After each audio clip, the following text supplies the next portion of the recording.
Welcome to TAO, the podcast where we dive into the latest tech news and trends. I'm Sarah, and joining me is my curious co-host Mike. We've got a packed agenda today, so let's jump right in. Hey Sarah, what's first on our list today? First up, Apple is reportedly considering using AI models from OpenAI and Anthropic to power its updated Siri. They've faced delays with their own AI development, pushing the launch of an AI-enabled Siri to 2026 or later. That's interesting. So they're reaching out to competitors for help? Exactly, Mike. They're asking these firms to train versions of their models on Apple's cloud infrastructure. This move could help Apple catch up in the AI race. Makes sense. What's next on the agenda? Accenture has teamed up with IIT Madras to offer training in software-defined vehicles. This partnership aims to upskill professionals to meet the growing demand for digital skills in the automotive industry. So they're focusing on turning cars into computers on wheels? That's right, Mike. The courses will cover AI, IoT, and cybersecurity, helping build the next generation of advanced vehicles. Fascinating. What's our next topic? Anysphere's AI coding editor, Cursor, has expanded to include web and mobile support.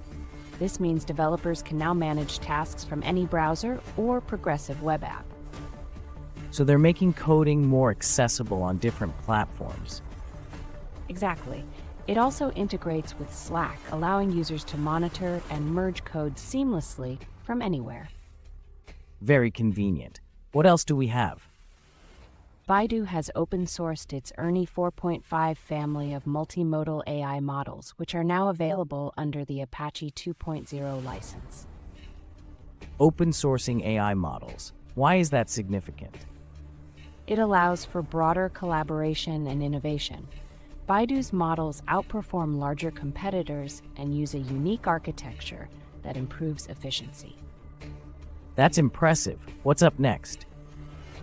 Campfire, an AI-powered accounting startup, has raised $35 million in Series A funding led by Excel. They're offering an alternative to legacy software like NetSuite. So, they're automating financial tasks to make things easier? Exactly. They've helped clients like Replit reduce their monthly closing times significantly. Sounds like a game changer. What's next? Clio, a Canadian law firm software company, has acquired vLex for $1 billion. This gives Clio access to a vast database of legal documents. How does this acquisition benefit Clio's clients? Clio's clients will now have access to vLex's AI assistant, Vincent, enhancing their legal practice capabilities. That's a smart move. What's our next topic? Creative Commons has introduced CC Signals, a new initiative for creators to express how their content can be used by AI systems. So it's like a modern version of traditional licenses. Yes, it carries both legal and ethical weight, aiming to create a more open and fair AI ecosystem. Interesting approach. What's next? Google has struck a deal with Commonwealth Fusion Systems to power from a future fusion energy project. It's the first direct corporate power purchase agreement for fusion technology. Fusion energy. That's not commercially viable yet, right? Correct, but this move reflects the massive power demands of AI and data centers, pushing for clean energy sources. Forward thinking. What's up next? AI hardware firm Groq stepped in to support Scira AI, a search engine facing a viral surge in traffic. They provided affordable computing resources to keep it running. So Groq helped them scale affordably. Exactly, Mike. This support allowed Scira AI to serve over 60,000 monthly users. Great collaboration. What's next? HCLTech has partnered with OpenAI to accelerate large-scale enterprise AI transformation. They're integrating OpenAI's models into their platforms. How will this partnership benefit HCLTech's clients? It will help modernize business processes, and enhance customer and employee experiences globally. Sounds promising. What's next on our list? A survey by Iconic Capital shows that Figma remains the dominant UI/UX design tool, with an 87% adoption rate among software companies. Even with AI-powered tools emerging. Yes, Figma is integrating its own AI features to stay competitive, showing AI hasn't replaced its comprehensive design ecosystem yet. Figma's staying relevant. What's next? LevelPath, a procurement software startup, has raised $55 million in Series B funding led by Battery Ventures. They're aiming to disrupt legacy players with a mobile-first AI-powered platform. So they're modernizing procurement software. Exactly, Mike. They're integrating AI to review contracts and recommend savings. That's innovative. What's next? Logicflow AI, based in Boston, has secured $2.7 million in seed funding to expand its AI platform for the life sciences industry. How does their platform benefit the industry? It automates high-compliance scientific workflows, reducing timelines while keeping a human in the loop. Efficient and effective. What's next? Meta CEO Mark Zuckerberg has reorganized the company's AI efforts into a new division called Meta Superintelligence Labs, focused on building AGI.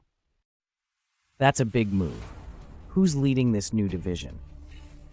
Former Scale AI CEO Alexander Wang will lead the unit, joined by other high-profile hires. Ambitious plans. What's next? MetaX, a Chinese AI chip startup, is seeking to raise 3.9 billion yuan in an IPO on Shanghai's Star Market.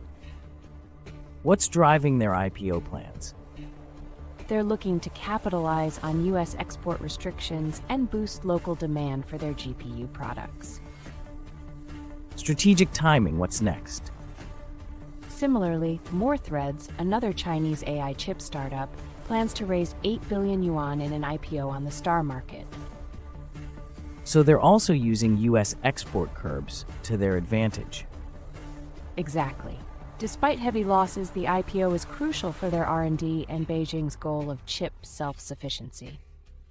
Interesting strategy. What's next? OpenAI has clarified that it has no active plans to use Google's TPUs at scale, only conducting early tests with the hardware. So they're sticking with NVIDIA and AMD? Yes, while also developing their own in-house chip, which is reportedly on track for manufacturing this year. Clear strategy. What's next? Accenture and Druva Space have partnered to offer end-to-end Earth observation as a service solutions. What does this partnership entail? It combines Accenture's data analytics with Druva Space's satellite expertise, reducing costs and mission delays. Comprehensive solution. What's next? Siemens has hired Amazon executive Vasi Philomin as head of data and AI, part of their push to become a tech leader. What will Philomin's role focus on? He'll develop industrial AI applications, accelerating Siemens' digital transition. Strategic hire. What's next? Songscription, a new startup, has launched an AI platform to transcribe audio files into sheet music.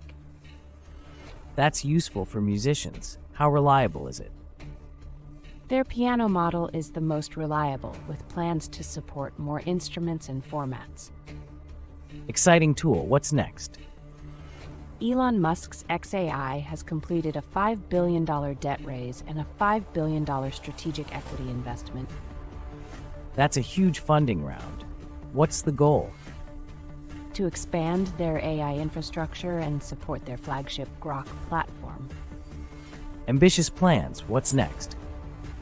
Google is launching over 30 new AI-powered tools for the classroom, aiming to personalize learning experiences. What features are included? A free Gemini suite for educators, custom AI gems, and expanded access to Google Vids. Great for education. What's next? At the TechCrunch All-Stage event, investor Jennifer Neundorfer will discuss how AI is reshaping startup strategies. How is AI impacting startups? It's influencing everything from product development to go-to-market strategies. A must-watch session. What's next? A federal proposal to ban states from regulating AI for 5 years is advancing through Congress. What's the argument for this proposal? Proponents say it prevents a confusing patchwork of laws, but critics warn it removes crucial consumer protections. Controversial topic. What's next? The EU's push to build AI gigafactories has attracted bids from 76 companies, exceeding expectations. What's the goal of these gigafactories? To bolster Europe's technological sovereignty and compete with the US and China. Major initiative. That's all for today, right? That's it, Mike. Thanks for joining me on this tech journey. Always a pleasure, Sarah, and thank you to our listeners for tuning in to TAO. Until next time, stay curious. Bye, everyone.